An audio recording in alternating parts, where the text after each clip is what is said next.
Welcome to the Peace and Possibilities podcast. This is Julie Bruns, and you are about to be inspired. I am so excited to share my conversations with amazing people from all walks of life who figured out how to be happy, peaceful, and content doing work they love and making the world a better place so that you can see what's possible for your life. I can't wait to hear what you think. Send me an email and let me know one thing you're taking away from this episode. And never forget, anything really is possible. Welcome to this episode, everyone. My guest this week is Lyndosha Jamison, and she and I were in. She was introduced to me through Taylor Booker Barrington a couple of months ago. I think it's probably the end of the year. Taylor reached out and said, "Hey, I have some great ladies I want to introduce you to," and I was like, yes, definitely, let's do it. So here we are in 2022, finally meeting. Nice to meet you. Thank you. Nice to meet you as well. Oh, thanks. So I want you to tell everyone what you do, and then when you're doing that, jump right into the first question, which is, what do you do now, and did you always see yourself with this career? And tell us what like how you figured it out and how you got to this place in your career. Absolutely. So my name is Lyndosha Jamison, and I am actually originally from South Carolina, currently live in Atlanta. I grew up as the oldest. I'm the oldest of 4 children. My mother was a single parent growing up, and actually I am an attorney by trade. I'm a health law attorney. I basically work as a business attorney for physicians, assisting them with their contract negotiations. I assist them with opening up their practices, exiting their practices, buying and selling their practices. So a whole host of issues that can arise with doctors on the business side of things. They call me for counsel. And I actually knew that I wanted to be an attorney ever since the age of 3.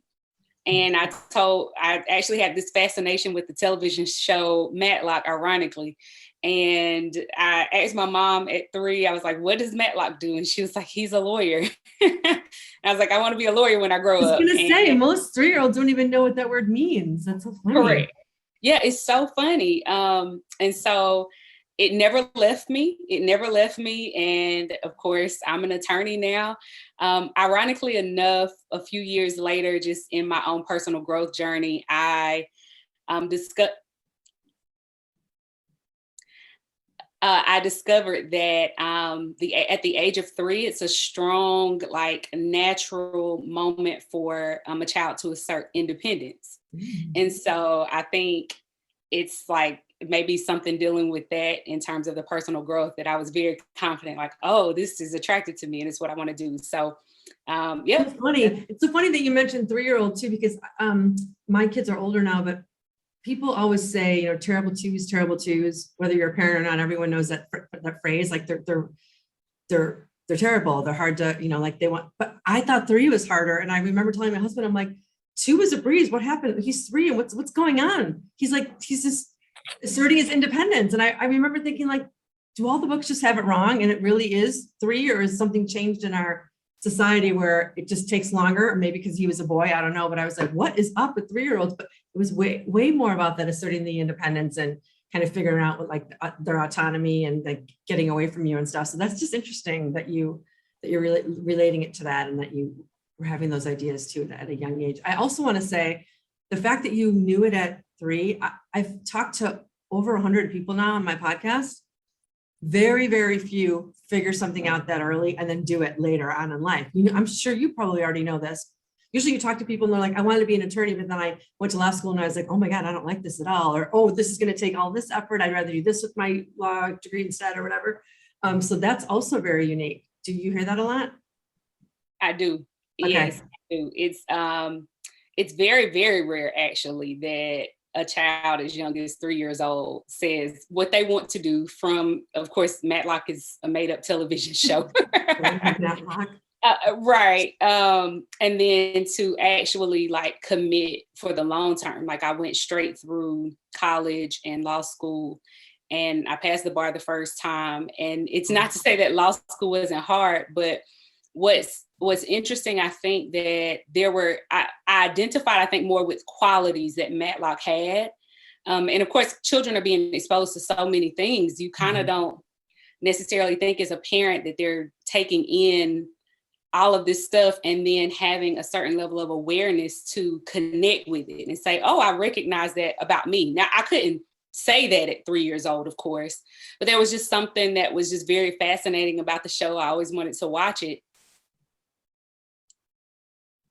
I always wanted to watch the show, and it just never left me.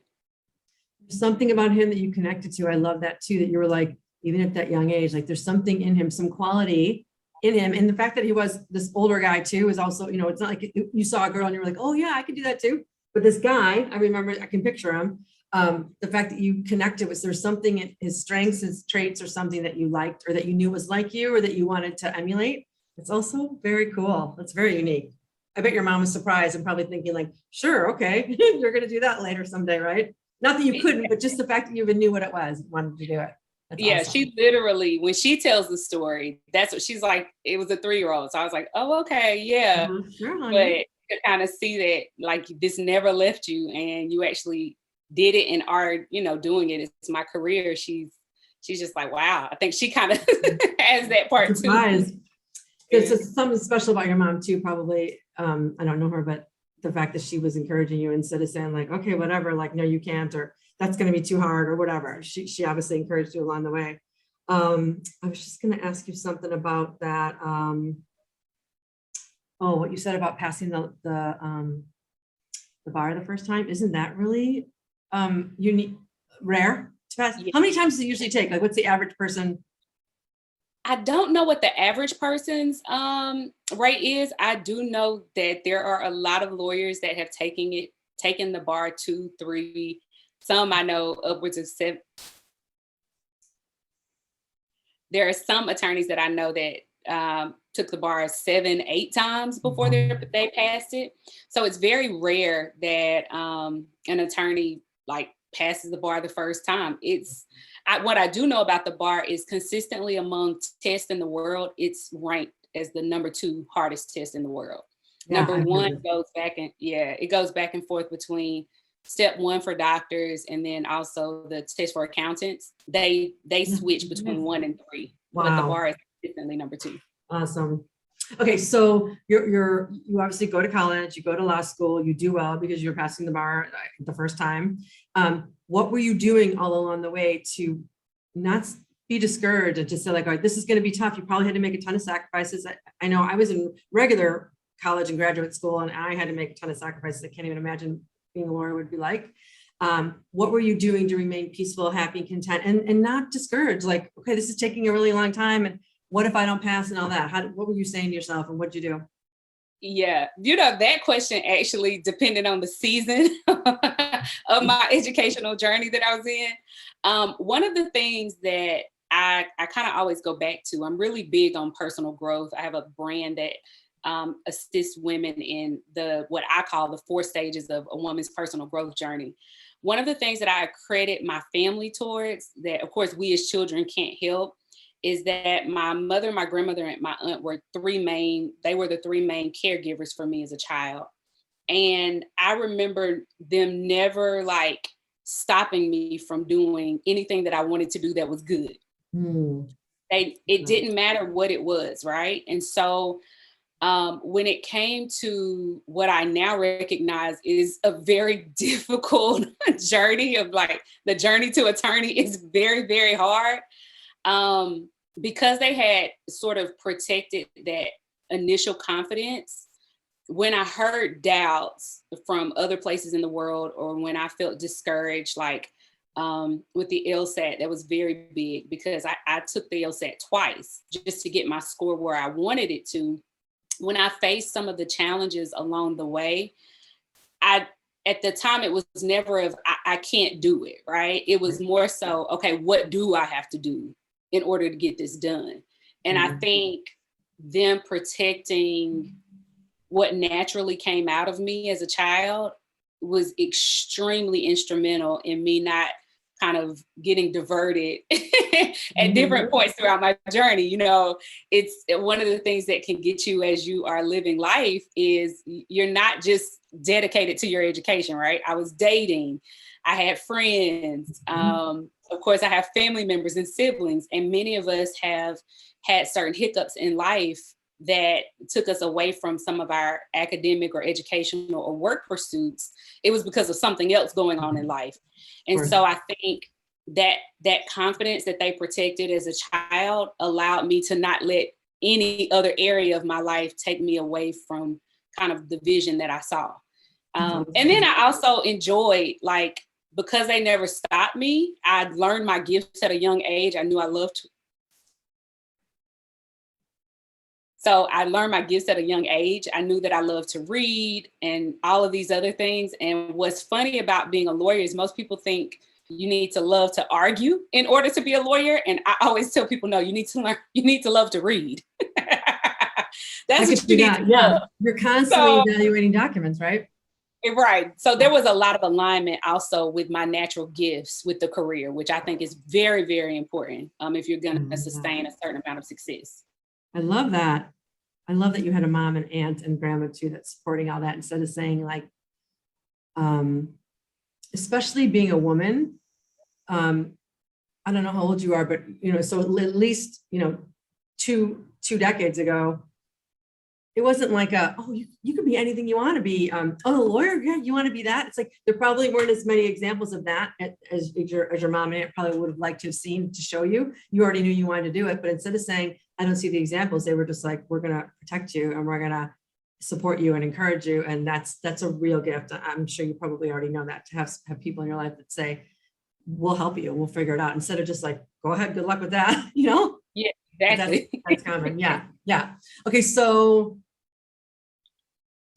what advice would you have for someone? So maybe it's that young girl in junior high or high school that's like, I think I want to be an attorney, or even people that you meet, women that you meet that say like, okay, I don't necessarily want that to be my life, but I'm thinking I really want a meaningful career where I can use my gifts and really be connected to what I want to give out to the world. What do you say to those people that are asking you that question and you're trying to mentor? Yes. So some of the ladies that, of course, come and work with me, a number of them come because they're connected to my academic journey or my journey as an attorney and now as an entrepreneur. So a lot of women who are business minded and also have a strong drive towards building something in their careers. And one of the things that I would say to that young girl or the grown woman is that the first thing that you have to find is your own internal why, right? And depending on your age and what set of circumstances you've lived through life, you can lose that very easily. You can lose that very easily as a woman because we have so many roles, right? Motherhood, and then becoming a wife, a daughter. And we are naturally nurturers. And that nurturing aspect of us sometimes has us not institute boundaries a bit like we need to. It also has us overgiving in ways that we can wake up one day and realize like, oh, I didn't necessarily receive what I needed back from all of this giving. And what I'd say is when you recognize these things, be willing to pivot and hold on to whatever gifts and whatever desires that you have inside of your heart. Listen to those things and find ways to nurture and nourish those things. I don't know how else. I don't know how else to do it, you know? Yeah. I love that. But yeah, you have to. And there are seasons like I married my college sweetheart. And so he's a physician, and kind of navigating two very demanding careers while we were young. It came there for most people. They're like, how in the world did you guys, build a solid relationship? And one of the things that I say is my husband married a woman who knows who she is and what she wants. And so we didn't do a lot of the back and forth or him trying to change me or me trying to change him. It was a thing of we came to the table just being 100 and then Yeah. deciding if we wanted to continue to build together. Yeah, it's great advice. Yeah, changing someone never works. And even if it does work, it's temporary. And it's not fair. It's not really fair to say, oh, I married you and now I was hoping you'd be different. It's like, it's usually women trying to do that to men. Usually men just pick you because that's who they want. And then women say, well, you're almost what I want. I can marry you and then I can change these things. And then we resent it instead of just saying, hey, like you said, you're coming as 100% of who you are. You're 100% of who you are. Your husband or spouse is 100% of who they are. And you get to together combine and like live your life, but, be partners to each other and not trying to change the other person. And it never works. And it doesn't make for a happy marriage either. That's for sure. Okay, so let's talk about your lessons in life and your career. I'm sure being an attorney, that journey to an attorney is not an easy one. What's something you wish you had learned either earlier in your college career and that, or in your life that you wish, something that you wish that younger girl would know if you could go back? Yes. Earlier, I would say one of the things is, so the career that I chose and the career that, my gifts match and everything, I'm very attracted to it, but there are challenges, right? And one of the biggest challenges with being an attorney is you are always in the middle of some sort of conflict, right? People don't usually call lawyers to like plant, we're not called to plant flowers or watch paint dry. That's just not the nature of the work. Yeah. So when I look back on what I know now about my career versus when I started, I didn't have pretty much any examples of what an attorney actually did day to day. And at the time, I did not have the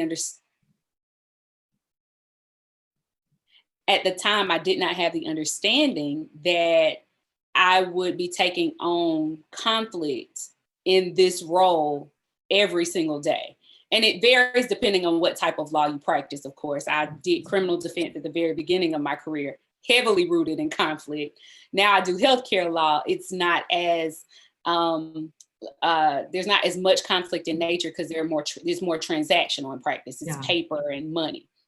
And so, but I would say that challenge of knowing how to grow in emotional intelligence was a very big, like I had a huge gap in between my actual real life experiences of being a child that was very protected, very encouraged, I can do anything, and getting into the real life circumstances of, you're talking about people who are facing jail time. I've represented individuals accused of murder, like so many experiences that were foreign from what I experienced. And I had to learn how to manage my emotions very well. I had to learn how to become much more aware of my emotions so that I could remain mentally healthy and, spiritually healthy. That was very important to me. And I would say that probably was a big challenge. And as I have matured and now have a brand where I'm gathering women on a very regular basis, whether we're attending my live events or whether women are working with me one-on-one, I see how emotional management is one of the hardest things to do when it comes to facing all of the responsibilities that we carry as women.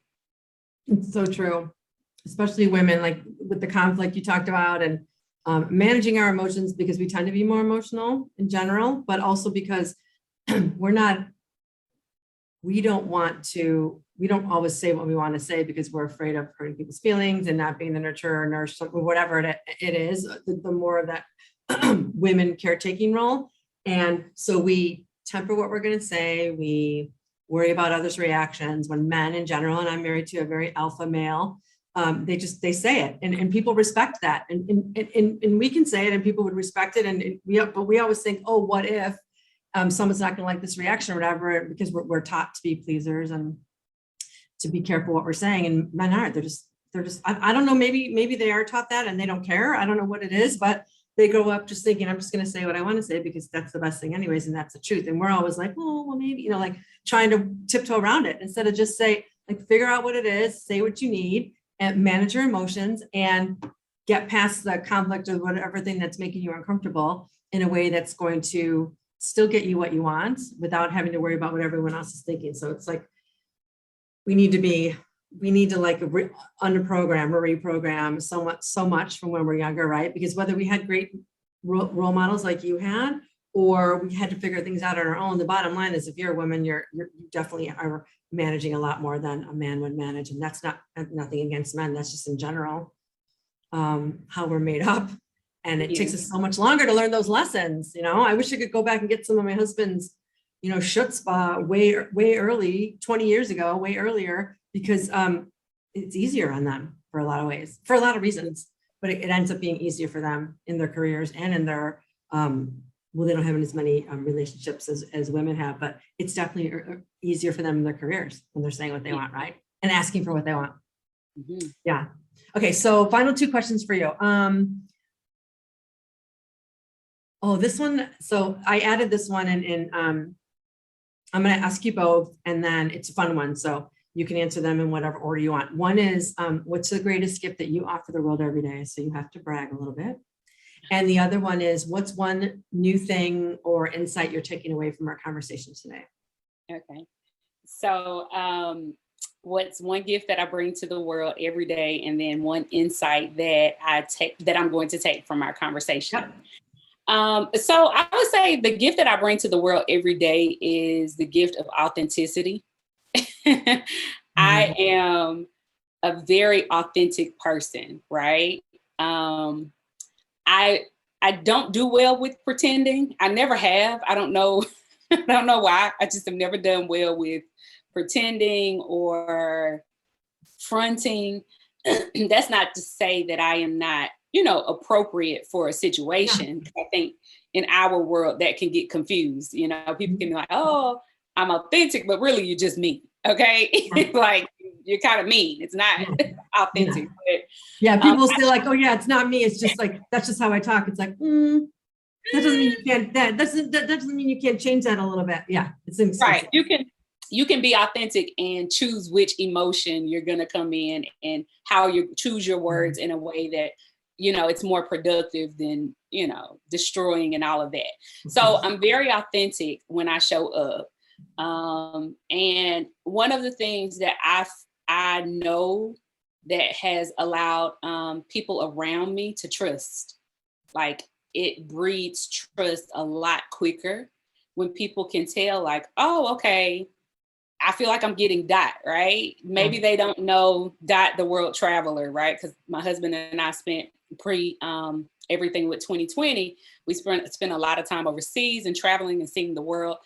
Okay, they may not know that part of me, but when I show up as Dot, who is someone who's assisting women in their own personal growth journey and helping them to see and bring forth those best versions of themselves, you still get the real Lindasha for however it is that you're acting, however it is that we're interacting. And so I really don't know a better way of living, because it allows you to be true to yourself and it allows you to find your tribe, which is one of the big things that we talk about in my one-on-one programs.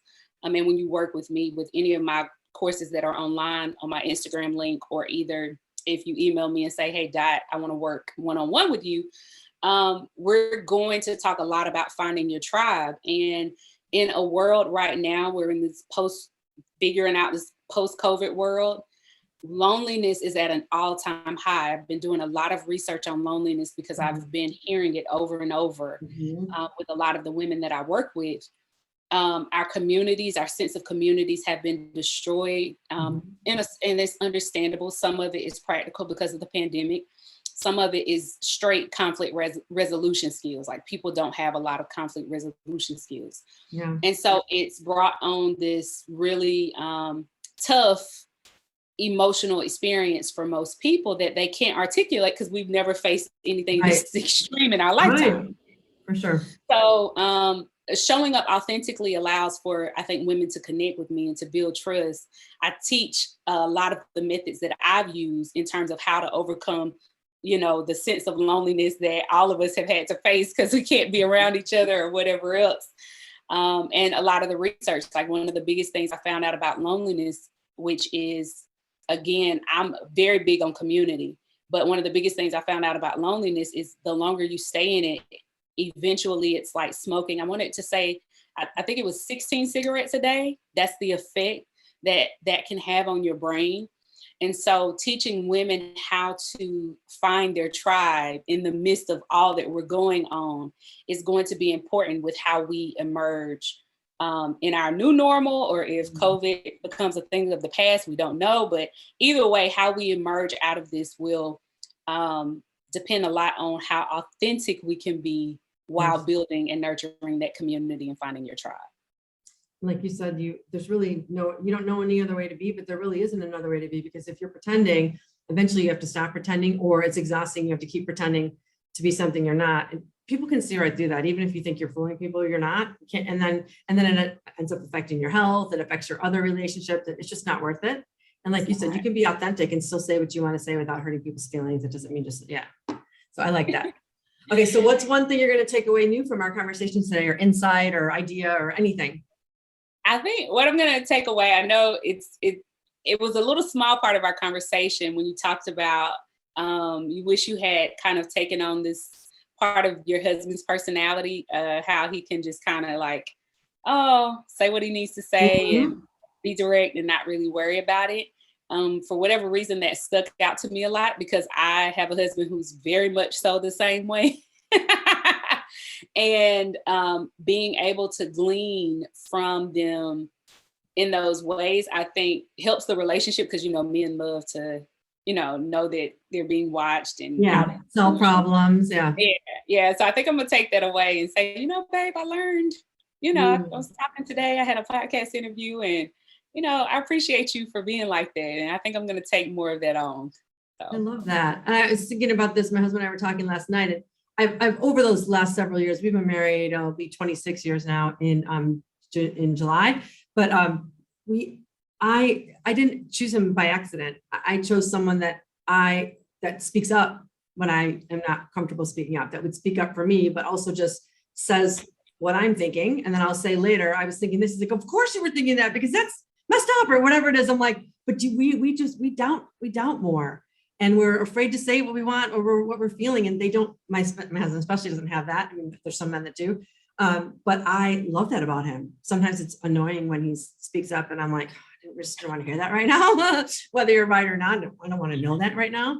But most of the time he's spot on, and it's not almost always spot on, but I don't always want to hear it. And when I do hear it and it's the right time, it's like, this is, I like the clarity. I love the clarity and the like, being grounded in that, like, no, here's what it is. Here's what's happening. They're good at doing it in a way that's not like, there's might be a little bit of emotion behind it, but it's really just like, matter of fact, this is what's happening. It doesn't have to be this big deal. It doesn't have to have a ton of meaning to it. This is what's going on. What are you going to do about it? Oh, okay. We tend to get more deeper dive into it because we think that we can like analyze it to that, and then it won't be what it is. Instead of just like, nope, this is what it is. Stop analyzing it, do something about it, right? Right. Yeah, I love that too. All right, so you kept mentioning the work you did outside of being an attorney. So tell people how they can get in touch with you to work with you or the programs. And you were saying Dot, is that your nickname, Dot? It is. That's cute. That's cute. So how do they work with you, and what do how can they get in touch with you, and if they want to learn more about it? Yeah, in this season of life, it's really easy in terms of wanting to work with me in terms of the personal development work as a woman and growing on your self-care journey, your evolution journey as you're getting to your high vibe self. There's so many things we call it in the world now. I love it. High vibe. Yeah. Yeah. So follow me on Instagram at Lindasha, and absolutely DM me. Right now we are in the middle of a rebrand. And so I have a new website that's coming, and we'll release that on Instagram. But straight DM me on Instagram, and I generally respond within 24 hours, sometimes 48, depending on what's going on with the law. And if you're a physician and you're a doctor and you happen to be listening to this and you have an issue, then feel free to head to my website, www.thejamisonlawfirm.com. And you can find my email address and everything there if you have any issues on the legal side of things. Awesome. Thank you. It's very impressive, all the work you're doing, and good for you for taking what you know and sharing it with other women so that they can be more connected to who they are and authentic and and sharing their gifts, because the more women that can do that and then see other women doing that, is just like you said, then we're just continuing to build a community of like-minded people that are lifting each other up in this community. And we need it. You're right. We need it more than ever. I was just at an event yesterday with lots of community and awesome women. And it was like, everyone was so happy to be in a space live, connected physically with that energy. It was awesome. And yeah, we need more of that. We need to step. So I think we're just all getting so comfortable being on our own that now we're getting nervous to go back out. And it's like, everyone wants the same thing, which is to connect. So just, I encourage everyone to do more of it. And then let's get back to, I don't even say numeral. Let's go back to normal, like connecting with people every day. Yes. Yeah. Yeah. Well, thank you for everything you offered today. It was really nice getting to know you, and I'm excited to learn more about what your work in the future. And thanks for being here today. I really appreciate it. I appreciate you for having me. Keep doing what you're doing. Thank you. Bye, everyone. Thanks for listening. I hope you loved this episode. Don't forget to like us, subscribe, review, and share it. I hope you were truly inspired. And for a little more inspiration, don't forget to pick up my book, Peace, Possibilities, and Perspective: 8 Secrets to Serenity and Satisfaction in Your Life and Career. I can't wait to get you love in your life.